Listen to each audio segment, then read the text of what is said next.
The marketplace was alive with the usual noise of bargaining, laughter, and gossip, yet all of it seemed to come to a sudden hush when the tall, rugged man in muddy boots and faded overalls walked past.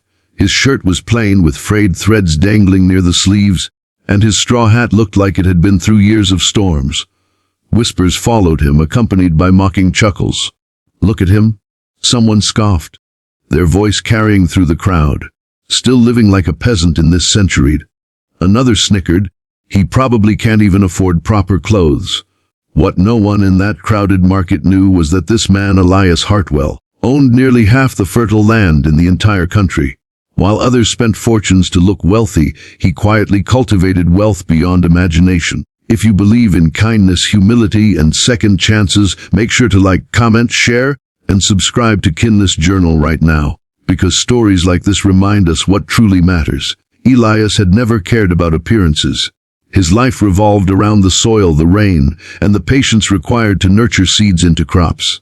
For years, people had underestimated him because of how he looked, but the truth was his farm supplied food to cities far beyond the region. He provided jobs for hundreds of workers, funded schools anonymously, and donated silently to hospitals that never even knew his name. Yet, in the eyes of most people, he was just a farmer. And because he walked around in simple clothes, buying tools and livestock himself instead of sending servants, he was often the subject of ridicule. That morning, Elias had come into the market to sell a few crates of fresh peaches and buy supplies for the new orphanage he was funding. He loaded the peaches into a small wooden cart and pushed it himself, refusing to let his driver carry it. But the more he moved through the market, the more insults seemed to follow him. A group of college boys, dressed in branded sneakers and crisp shirts, pointed at him and laughed loudly. "Old man, how much for the donkey?" One shouted, laughing at Elias as though he were livestock himself. Another added, "Do your cows let you sleep on their hay, too?" The crowd around them erupted in laughter. Elias paused, his eyes steady but calm, and without a word, he kept walking. What people didn't see was the pain behind his silence. Years ago, Elias had been mocked in much the same way, back when he was just a struggling young farmer trying to keep his family's land alive. He remembered how his classmates had worn fine shoes while he came to school barefoot. He remembered how he had been laughed at when he came to the city for the first time to sell his crops, only to return home humiliated and penniless. Those memories never left him, and though he had risen far above everyone's expectations, he had never shed the humility that came with them. Later that same day, the mayor of the city announced that the country's wealthiest man would be attending a charity event at the town hall. Excitement rippled through the market. Shopkeepers polished their counters, vendors adjusted their displays, and families put on their finest clothes, hoping to catch a glimpse of the mysterious billionaire no one seemed to know much about. Rumors spread quickly. Some said he was a businessman from the capital. Others whispered about a royal relative hidden from public view. No one even suspected the man they had just mocked that very morning. As night fell, Elias cleaned up, but not in the way most imagined.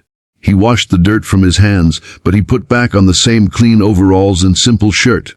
He arrived at the town hall quietly, parking his old pickup truck at the edge of the road. When he walked toward the brightly lit building, the guards at the door looked at him with suspicion. "Sir, this is a private event," one said curtly. Before Elias could respond, the mayor himself appeared, his face lighting up as soon as he saw him.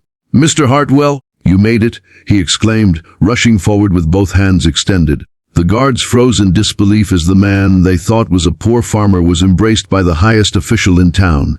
Gasps filled the air as Elias stepped inside. The chandeliers sparkled, the music swelled, and every eye turned to him.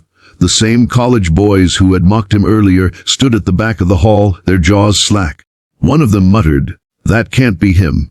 But it was. The richest man in the country wasn't wearing a designer suit or polished shoes. He was still in the same kind of clothes that had been laughed at all day long. The mayor invited Elias to the stage, and with a humble smile, he addressed the crowd. "Many of you know me as Elias the farmer," he began.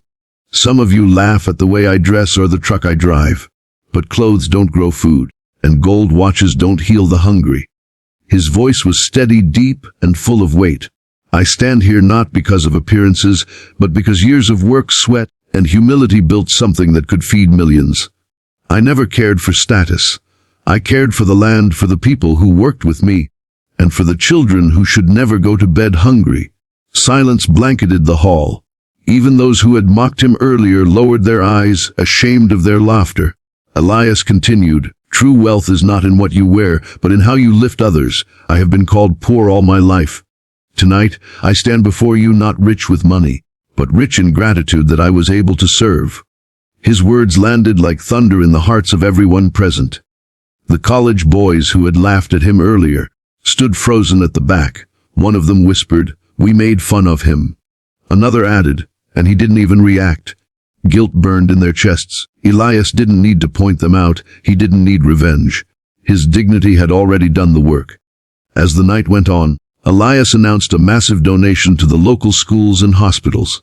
His simple peaches, the very ones he had carted through the market while being laughed at, were auctioned for thousands of dollars to raise funds for the orphanage.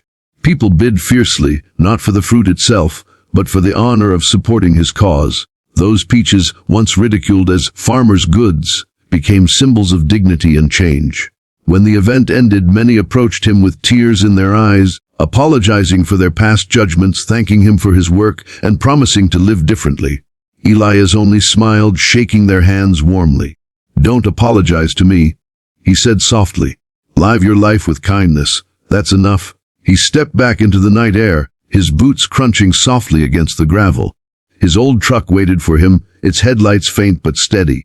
The market that had mocked him would wake tomorrow with new whispers, but this time they would not be of ridicule. They would be of respect, admiration, and awe. If this story touched your heart and reminded you of the value of humility and kindness, please like this video, share it with others, and subscribe to Kindness Journal so more people can experience stories that inspire and heal. And before we end, here's a special request. Drop a comment below with the words, "Kindness is true wealth," if you believe humility is stronger than pride.